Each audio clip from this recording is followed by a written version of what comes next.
Today we're going to talk about the notorious outlaw, Billy the Kid. Born as Henry McCarty in New York City in 1859, he changed his name several times, calling himself William H. Bonney or Henry Antrim. In the mid-1870s, Billy joined a gang of cattle rustlers led by John R. Mackey. One night, Billy got into an argument with a man named Frank Cahill who had insulted him. Cahill knocked Billy to the ground and began to beat him. As the two struggled for Billy's revolver, the gun went off and mortally wounded Cahill. Billy stole a horse and fled the scene.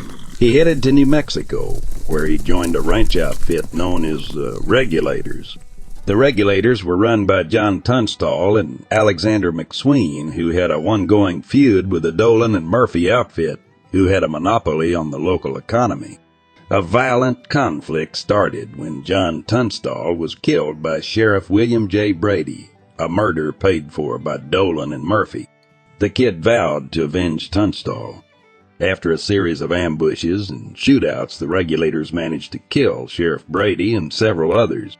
The climax of the war was the Battle of Lincoln. While at the McSween's house, the Regulators found themselves surrounded by Dolan's men, led by Sheriff Pepin and Jesse Evans. The house was set on fire, and the Regulators had to make a break for it. Billy the Kid jumped out first, guns blazing, killing Bob Beckwith, one of Pepin's men. Charlie Bobry was next. His shotgun rang out like thunder when he hit William Morton, the man who killed Tunstall in the chest. Henry Newton Brown followed, firing his rifle, hitting Jesse Evans in the arm. Doc Scurlock and Jose Chavez had already escaped before the fire started. They joined Billy and the others outside. They made it to safety, but their companions were not so lucky. Alexander McSween was burned alive in his house, and Harvey Morris was shot in the head. Two others were captured, Frank Coe and George Cole. Billy and the others fought until dawn, when a truce was arranged by U.S. Army Colonel Nathan Dudley. Billy and the others were the few survivors of the Lincoln County War. But history wasn't done with Billy the Kid. The Kid had many enemies, but one of them was especially dangerous. His name was Joe Grant. He vowed to kill a kid for killing a friend of his. In January 1880, at Hargrove Saloon in Fort Sumner, Billy saw Joe at the bar boasting of his exploits when Billy approached and offered to buy him a drink.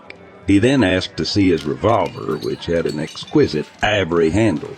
Grant, not knowing who Billy was, obliged and handed it over, not seeing that Billy unloaded it. Grant, suddenly realizing who the Kid was, grabbed his gun and pointed it at Billy's face and pulled the trigger.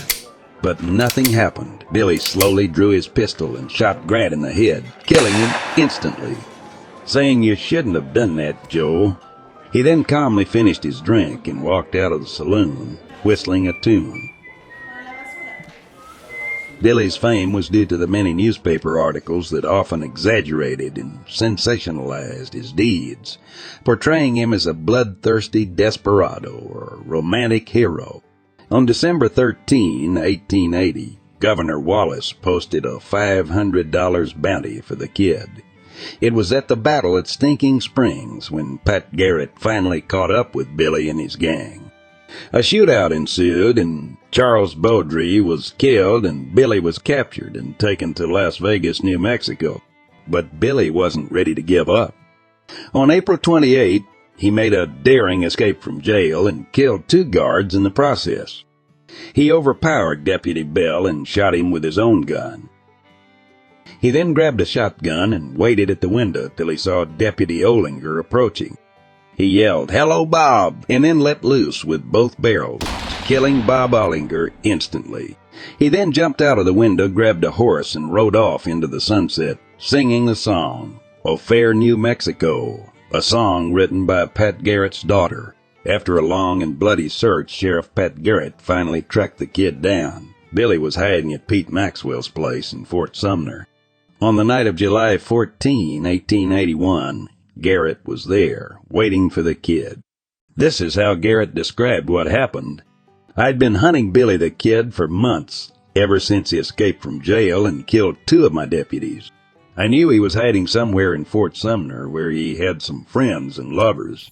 I went there on the night of July 14, 1881, with two of my men.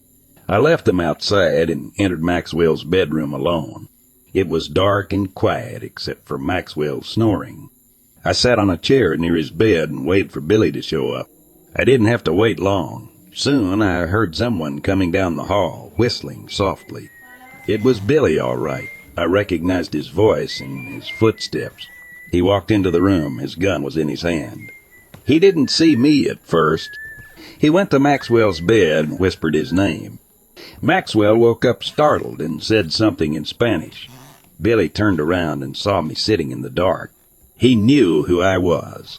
He knew I was there to kill him. He moved his gun, but it was too late.